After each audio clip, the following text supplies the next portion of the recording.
In this video, we'll be talking about how to deal with emergency vehicles or official vehicles with flashing lights on the side of the road and how we go around them. So coming up here, as we're walking up to the particular incident, just to talk about the intersection just before, additional info.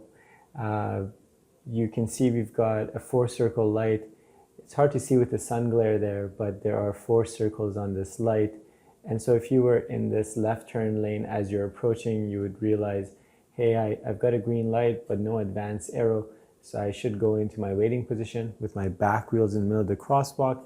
I should wait here until these cars make it known as in terms of what they're about to do. If they're going straight through, I should probably yield to them depending on how fast they're approaching this intersection. So going through the intersection here,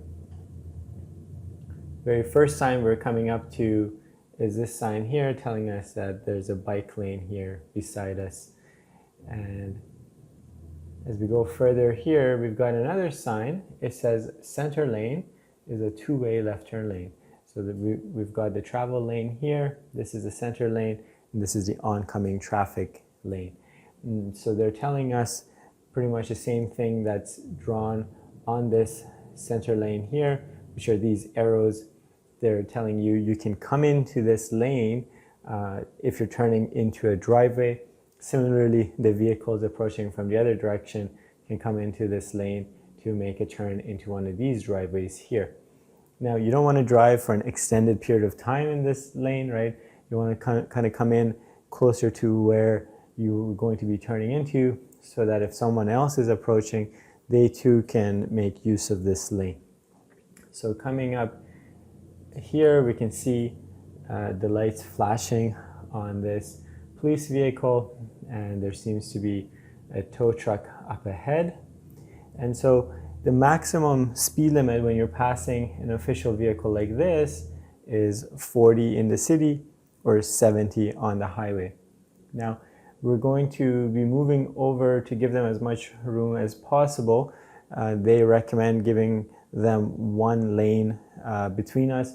Here we don't have 1 lane, we just have the oncoming traffic side. Now, this is kind of important.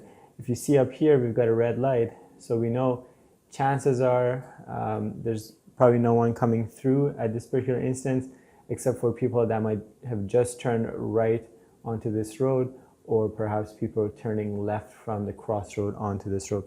So the point I'm trying to make is, before you decide to move over, you need to kind of see, is it actually clear for me to be moving onto the oncoming traffic side or not? And you will see the vehicles in front of us didn't actually signal, and they probably didn't shoulder check to the left coming into this turn lane, into the oncoming traffic side.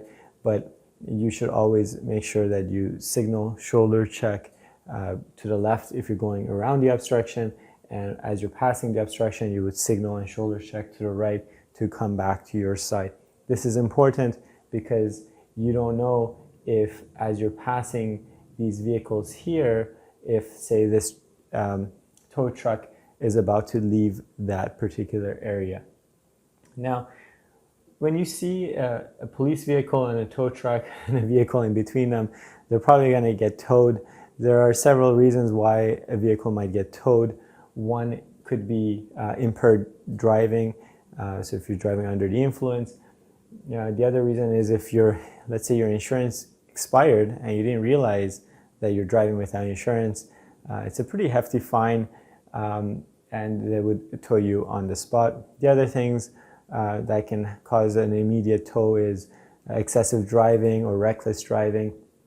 I don't know what was going on with this vehicle. I'm not making any assumptions, but generally speaking, those are some of the reasons why an officer might have your vehicle impounded.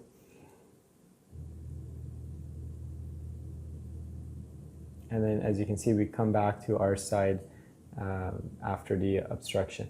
Now, I'm going to let you watch this video for yourself, and it will be at the regular running speed, so you can kind of see if you would pick up on those signs that we were talking about initially, identifying the type of intersection light you're coming up to, as well as how you would go about that maneuver. So even if you're sitting at home, you can kind of like air steer and say, okay, I'm about to go around this vehicle, so I'll signal, shoulder check to see if it's clear, and go into the oncoming traffic. As I'm passing by, I'll signal, shoulder check to the right before I bring my vehicle back to the right. So I hope this video taught you something, and we'll see you in the next one.